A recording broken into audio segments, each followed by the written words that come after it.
नमस्कार प्यारे विद्यार्थियों, DAV model public school Hindi कक्षा में आपका स्वागत है। आज मैं आपकी कक्षा 10वीं में पढ़ाने जा रहा हूँ हिंदी के संचयन पाठ्य पुस्तक से पाठ 3 टोपी शुक्ला। बहुत ही सुंदर कहानी लेखक राही मासूम रजा द्वारा लिखा। यह कहानी धार्मिक एकता, बाल्य मन की प्रेम भावना, मित्रता और उठने वाले अनेक सवाल जो एक बालक के मन में, एक बच्चे के मन में उठते हैं, इनका बड़े ही मार्मिक चित्रण लेखक राही मासूम रजा ने इस पाठ में करने का प्रयास किया है।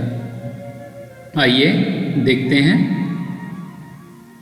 राही मासूम रजा द्वारा लिखी एक सुंदर सी कहानी टोपी शुक्ला। टोपी शुक्ला कहानी के लेखक राही मासूम रजा है और इस कहानी के माध्यम से लेखक बचपन की बातें करते हैं। बचपन में बच्चे को जहाँ से अपनापन और प्यार मिलता है वह वहाँ रहना चाहता है। टोपी को बचपन में अपनापन अपने परिवार की नौकरानी और अपने मित्र के जो दादी माँ थी उनसे मिलता है। वह उन लोगों के साथ रहना चाहता है। टोपी इप्फन टोपी का पहला मित्र था। टोपी उसे इप्फन कहकर बुलाता था।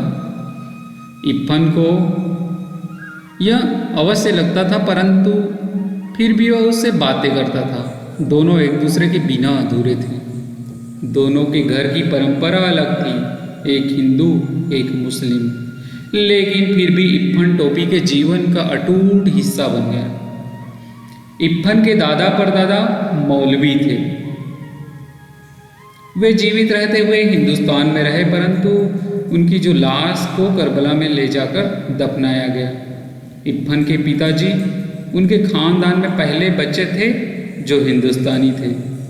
इप्फन की दादी मौलवी परिवार से नहीं थी। वो एक जमींदार परिवार की तथा पूरब की रहने वाली थी। इनकी ससुराल लखनऊ में थी, जहाँ गाना बजाना तो बुरा समझा जाता था। प्राचीन समय में महिलाओं को उतनी छूट नहीं दी जाती थी। इप्फन के पिता की शादी पर उनके मन में विवाह के गीत गाने की तो इच्छा हुई, परंतु इप्फन के दादा के डर से वो गा नहीं पाई। लेखक लिखते हैं कि उन्हें इप्फन के दादा से केवल एक शिकायत थी कि वे सदैव मौलवी बने रहते थे। इप्फन की दादी जब मरने लगी तो उसे अपनी माँ की याद आने लगी। इप्फन उस समय स्कूल गया हुआ था। उसे अपनी दादी से बहुत प्यार था। क्यों दादी से बहुत प्यार था? क्योंकि उनको रात में दादी कहानियाँ सुनाया करती थी। आपकी दादी ने भी आप जब छोटे थे तो कहानी सुनाई होगी। ऐसे ही इप्फन को उनकी दादी कहानी सुनाती थी, इस कारण वह उनसे बहुत प्रेम करती। हमें भी अपने दादा दादी और जो बड़े बुजुर्ग हैं उनसे प्रेम करना चाहिए, उनका सम्मान भी करना चाहिए। दादी पुरबिया भाषा बोलती थी जो उसे अच्छी लगती थी। टोपी को भी उसकी दादी की भाषा अच्छी लगती थी। टोपी को इप्फन की दादी अपनी माँ जैसी लगती थी। उसे अपनी दादी से नफरत थी।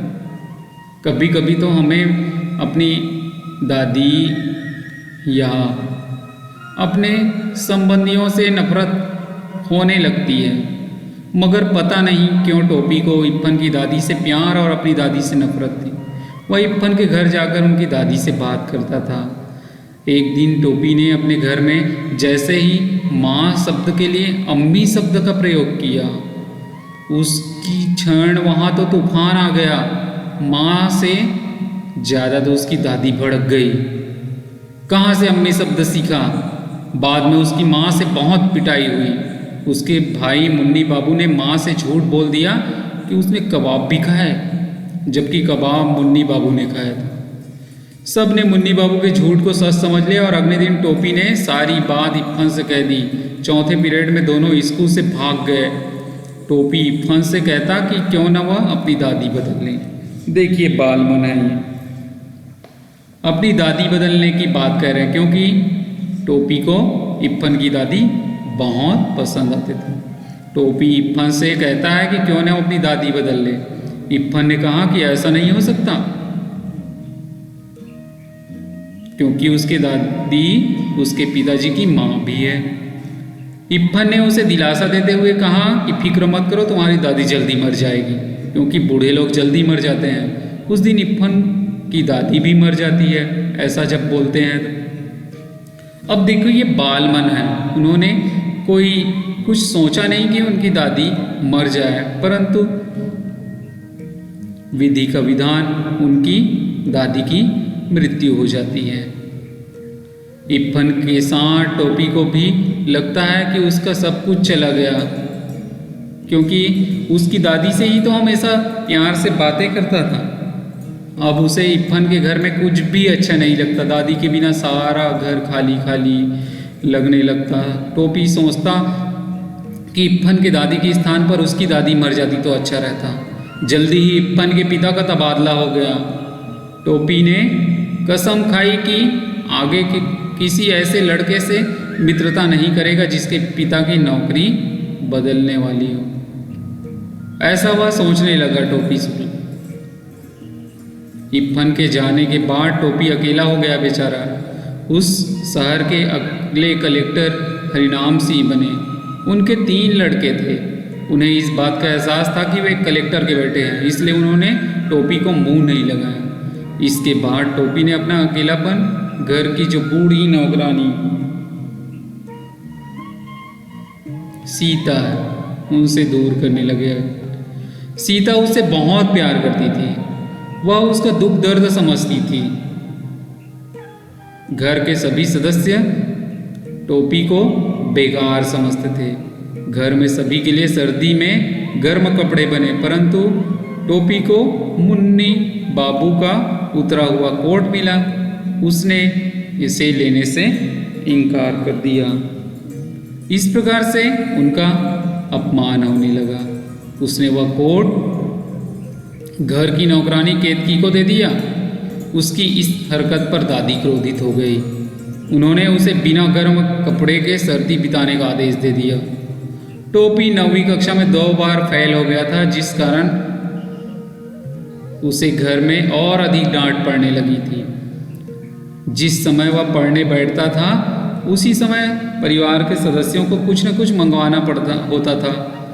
ऐसे कोई ना कोई काम निकल आते थे। स्कूल में भी अब अध्यापक लोग उनका सहयोग नहीं करते थे। उसके 9वीं में लगातार 3 साल तक फेल हो जाने के कारण उसको नज़रअंदाज किया जाने लगा। कोई भी ऐसा नहीं था जो टोपी के साथ सहानुभूति रखे, उनसे प्रेम से बात करे और परीक्षा में पास होने के लिए उनको प्रेरित करे। घर और स्कूल किसी ने भी उससे अपनापन नहीं दिखाया। उसने स्वयं बहुत मेहनत किया और मेहनत करके तीसरी श्रेणी में 9वीं पास कर ली।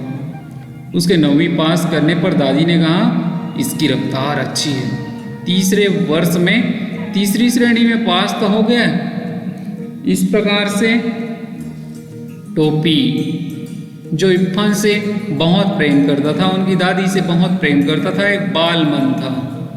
ऐसे ही बाल मन की जो सुंदर व्यथा है, जो कि पढ़ने में बहुत अच्छा तो नहीं था मगर उनमें समझ थी, मानवीय भावना थी, मानवीय गुण थे, परंतु उनके ही परिवार में उनको प्रेम नहीं किया गया। इफ्फन के दादी से प्रेम मिला। इस प्रकार से बाल्य मन में वह मित्रता की भावना के साथ साथ बुजुर्गों के सम्मान भी करते थे।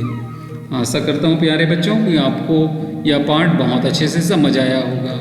अब इस पाठ से आपको क्या शिक्षा मिलती है अपने शब्दों में लिखना है। आज के लिए बस इतना ही। बहुत बहुत धन्यवाद। अगले वीडियो में अगले विषय के साथ पुनः मिलेंगे।